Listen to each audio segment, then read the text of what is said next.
हे दोस्तों, Galaxy bite के पहले वीडियो में आपका स्वागत है। मेरे वीडियोस साइंटिफिक फैक्ट्स पे होते हैं और कोई भी रूमर्स को बढ़ावा नहीं देते, ताकि आप इंफॉर्मेशन से सेटिस्फाइड रह सको। हमारी दुनिया बहुत सारे मिस्ट्री से भरी पड़ी है। यहाँ तक हमारे होने का वजूद और बाउंड्रीज ना होने वाली इस दुनिया पर बहुत सारे सवाल खड़े कर देती है। आज तक लगभग 92% एस्ट्रोनॉट्स ने स्पेस में यूएफओ देखने का दावा किया है। जी हाँ, 92%। उनमें जाने माने major Gordon Cooper, Donald Slayton, Eugene Cernan, James Lovell and Frank Borman, Ed White भी शामिल है। यहाँ तक नासा के पायलट्स और नासा में काम करने वाले रिटायर्ड लोगों ने भी चौंका देने वाले दावे किए हैं, जो आम इंसानों से नासा हमेशा छुपाते आई।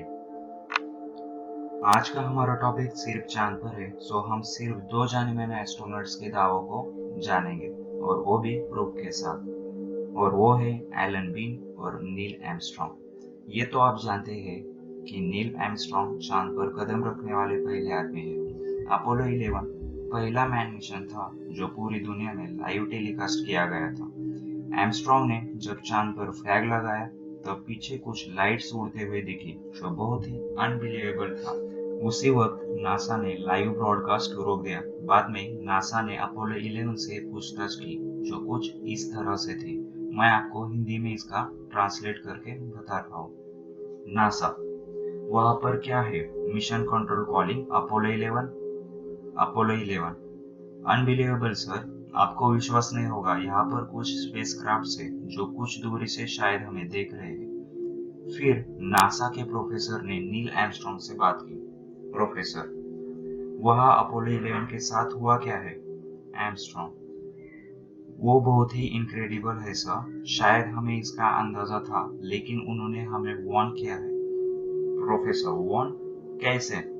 आर्मस्ट्रॉन्ग, मैं डिटेल में नहीं जाऊंगा सर, लेकिन इतना कहूंगा कि वो उनके शिप्स हमसे बहुत एडवांस है, साइज में भी और टेक्नोलॉजी में भी।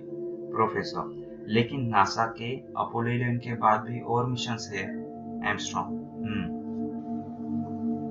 उस वक्त नासा ने रिस्क ना लेना ही ठीक समझा और पृथ्वी पे वापस आ गए। शायद फिर भी बहुत लोगों को यकीन नहीं होगा, तो आप इंटरनेट पे लाइव टेलीकास्ट वाली बीच में ही रोक दी गई वीडियो देख सकते हैं। बहुत लोगों ने गलत वीडियोस डाली है, जिसमें कहा है कि नासा अपोलो 11 के बाद कभी चांद पर वापस नहीं गए एंड ऑल। ये सच नहीं है। अपोलो 11 के बाद अपोलो 12 मिशन भी हुआ, जिसमें 3 क्रू मेंबर्स थे। उनमें से चार्ल्स पीटी एक है, जो चांद पर कदम रखने वाले चौथे इंसान हैं। एलन बीन भी उसी मिशन में थे। एलन बीन उन 12 लोगों में से है जिन्होंने अब तक चांद पर कदम रखे। एलन बीन ने उस मिशन के बारे में कुछ बहुत ही मिस्टीरियस बात बताई, जो आज तक कभी किसी ने नहीं बताई। एलन चांद पर 10 घंटे 24 मिनट थे। अब आप कहोगे वो तो ठीक है, लेकिन एलन ने कहा क्या था? उन्होंने कहा, मुझे विश्वास नहीं हो रहा है कि कोई हमारे पृथ्वी पे आता रहा है। उसके बाद भी उन्होंने अपने घर टेक्सास से एक इंटरव्यू में बात की थी। उसमें हाइलाइटेड बात ये थी कि एलियंस और कोई नहीं बल्कि हम हैं, जो फ्यूचर से आते हैं हमारी मदद करने के लिए।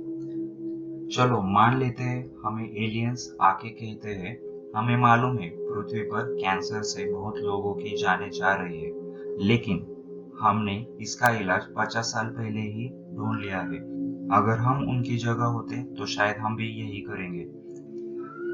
ये सारी बातें उन्होंने इतने विश्वास से कही जैसे किसी ने उन्हें सच में कहा हो।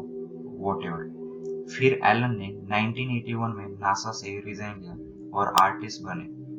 कहा जाता है कि उनके पेंटिंग्स में कुछ खास बातें होती है और वो मिस्टीरियस होती है। भाई, मुझे तो इन बातों पे विश्वास है, क्योंकि मैंने बहुत बार वेरीफाई करने के बाद ये स्क्रिप्ट लिखी है। आपको क्या लगता है? नीचे कमेंट बॉक्स में जरूर लिखिए और सब्सक्राइब करें। मैं ऐसे ही नए और अच्छे वीडियो लाता रहूंगा। अगर ऑडियो में आपको परेशानी हुई हो तो माफ करना, अगली बार मैं इन बातों का ध्यान रखूंगा। So thanks for watching guys, and I hope that you like this video.